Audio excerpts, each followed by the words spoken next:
Alors qu'est-ce qui t'a motivé à créer cette chaîne YouTube qu'on appelle Expat en galère? Pour partager mon expérience, ce que j'ai vécu, ce que je vis et ce que je vais vivre, pour raconter mes aventures, tout ce qui m'a mis en galère quand je suis venue. Qu'est-ce que tu conseillerais à tout nouveau qui veut s'engager, qui veut venir à Londres demain? Je vais regarder ma chaîne YouTube. Non, c'est surtout de bien regarder sur les forums ou sur internet pour tout ce qui est l'administration, sur Facebook pour les communautés françaises, comme cet après-midi par exemple, pour se faire des amis, etc., pour pas trop se sentir seul. Comment tu trouves ce groupe de personnes avec qui tu t'es fait copain-copain cet après-midi? Super chaleureux, amical. En plus, on vit pas tout à fait la même expérience, mais on vit la même chose quand même. Donc ça nous rapproche. Il y a toujours des sujets de conversation à trouver, même si on se connaissait pas il y a 2 heures. Ah, comment il nique la vidéo! Mais grave! C'est pas grave, Adrien il va nous raconter ses histoires. Alors Adrien, comment as-tu réussi à trouver des partenaires sexuels à Londres? Grindr. Grindr la même. Avec son rosé. Avec son rosé. C'est où tous les autres? La raclette. Moi c'est le saucisson. Le fromage de chèvre. Le champagne. Speak French. Et le fromage. Come on, speak French. Come on. Et comment on filme? Ouais, ce que tu veux, même si c'est Ah, ta chaîne. pardon, il Oui. filme déjà. Il filme déjà. Voici ta chanson préférée. J'ai juste à tenir du coup. Oh non, c'est Coucou les abonnés. Bonsoir. Oh, tes gens! Vous voulez baiser? Appelez-moi au 06 33 36 Ces 80. gens-là, monsieur! On ne pense pas, monsieur, on ne pense Oh non, pas! mais c'est triste. On crie. Oh non, On va aller fermer ta gueule, toi. T'as voulu Hop. voir Vesoul et on a vu Vesoul. Mais ça marche pas. Ah si ça marche. Ah, mais bon, on va tout, on en veut aussi. Je t'offrirai des perles de pluie. Oui, ne pleut pas. Ah, tu fais exprès là.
Et je vais dire qu'on va à Buckingham Palace à peu De près. nuit, c'est-à-dire qu'en fait on a complètement arrêté le tour des bars, on sait pas où c'est. On va faire une révolution. Tellement, non mais mec t'as voté Mélenchon. Ben ouais, justement, je vais faire la révolution. Non, je suis pas pour celle-là. Pas pour celle-là. Laquelle? Oh, l'accordéoniste. C'est beau. J'adore la musique. J'avoue, ça fait Paris, ça fait français. Hein? C'est vrai que ça fait français. Vas-y.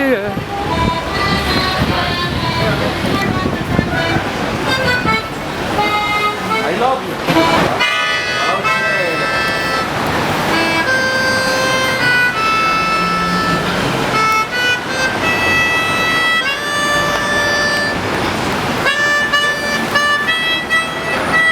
Can I try? You have to blow and then... Okay.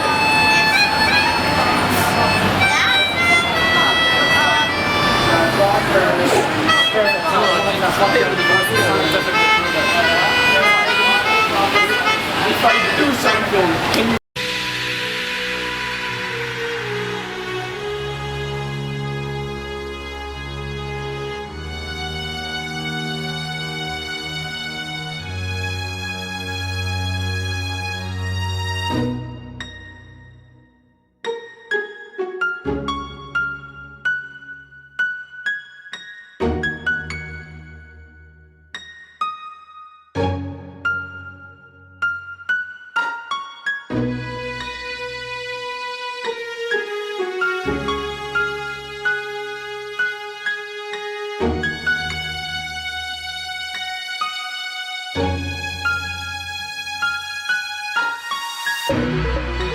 Ah, Je crois qu'il y a les gardes ou pas à cette heure-là? Buckingham Palace de nuit, coucou.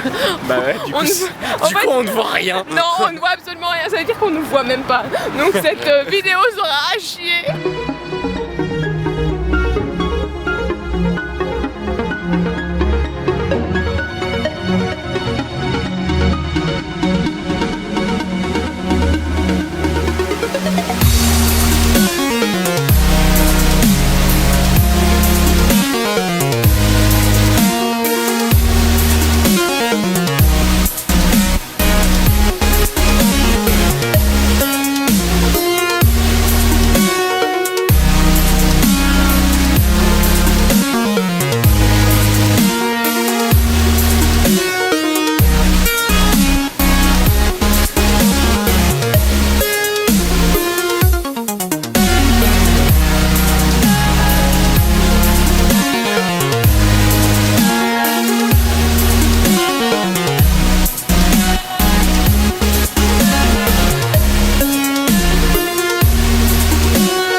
Alors c'est parti pour la conclusion de cet après-midi et cette soirée que j'ai vécue auprès des Français de Londres.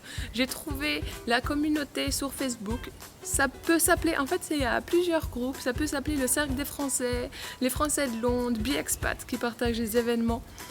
Voilà, en fait ça bouge beaucoup, c'est assez actif, etc. Et c'est vraiment génial de faire des après-midi ou des soirées comme ça, de se retrouver entre Français. Je me suis très facilement intégrée.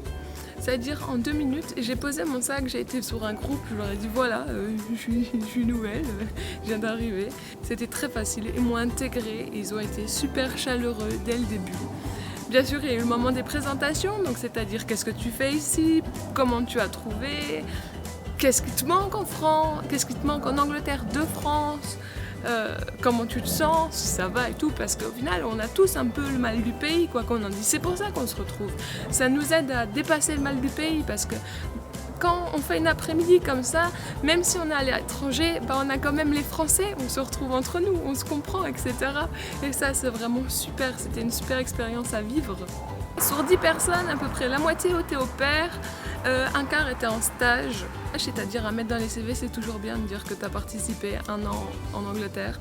En plus, l'Angleterre est beaucoup plus ouverte par rapport aux nouvelles têtes quand tu n'as pas d'expérience et que tu vas en Angleterre. Ensuite, quand tu rentres en France, c'est sûr de trouver du travail. Et les personnes au pair, en fait, m'ont raconté que là, c'était la période des vacances, qu'elles avaient soit fini leur examen, soit qu'elles étaient en vacances. Et elles se sont dit, je ne vais pas rester 3 mois en France. Je pars en Angleterre, je vais au pair et voilà, elles sont nourries, elles sont logées, elles ont un peu d'argent, donc que demander de plus? Et en plus, elles apprennent la langue ou elles approfondissent leur anglais. Sinon, comment ça s'est déroulé? Donc comme je vous ai dit, il y a eu le moment des présentations, parce qu'en fait, je suis arrivée en retard par rapport au pique-nique. Le pique-nique avait commencé à 14h, je suis arrivée à peu près à 18h, parce que je travaillais et que j'avais beaucoup de transports en commun. J'ai roulé 1 heure, plus j'avais 1 heure de train, 20 minutes de métro, ce qui est assez long quand même. Donc je suis arrivée à 18h, mais il y avait encore plein de monde et ils étaient au dessert, donc c'était super. Et puis moi j'ai du raisin, bref, voilà. C'était bon enfant, ouais, tout à fait le terme que je cherchais, bon enfant.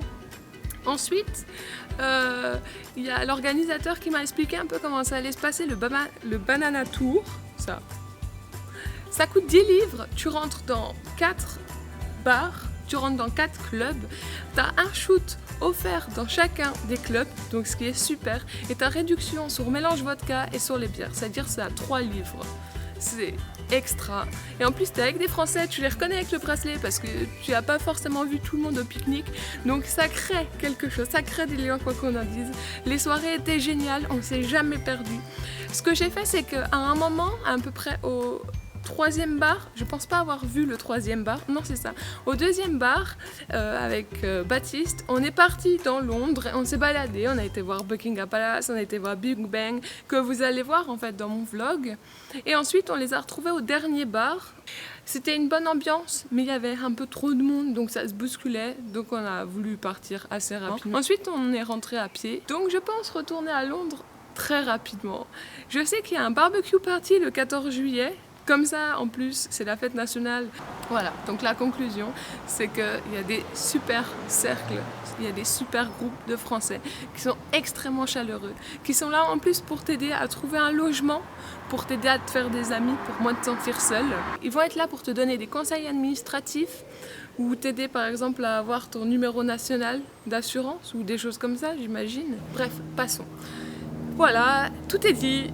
N'oublie pas de mettre un commentaire sur ce que tu as pensé de cette vidéo. Bien entendu, c'est une première. J'ai essayé de gérer le son parce que mon micro va bientôt arriver. J'en ai commandé un. Dites-moi comment améliorer tout ça, je ne sais pas du tout. Mon trépied m'a bien servi par contre. Ça, c'était vraiment cool. Donc, n'oublie pas de mettre un commentaire sur ce que tu as pensé, sur ce que je pourrais améliorer. Les points positifs, les points négatifs. Si tu as aimé, si tu as apprécié. Ce que j'ai oublié d'exprimer dans ma conclusion, de mettre un pouce bleu et pourquoi pas de partager sur les réseaux sociaux. Après, tu peux me trouver sur Facebook qui s'appelle L'expat en galère. Voilà. Bisous.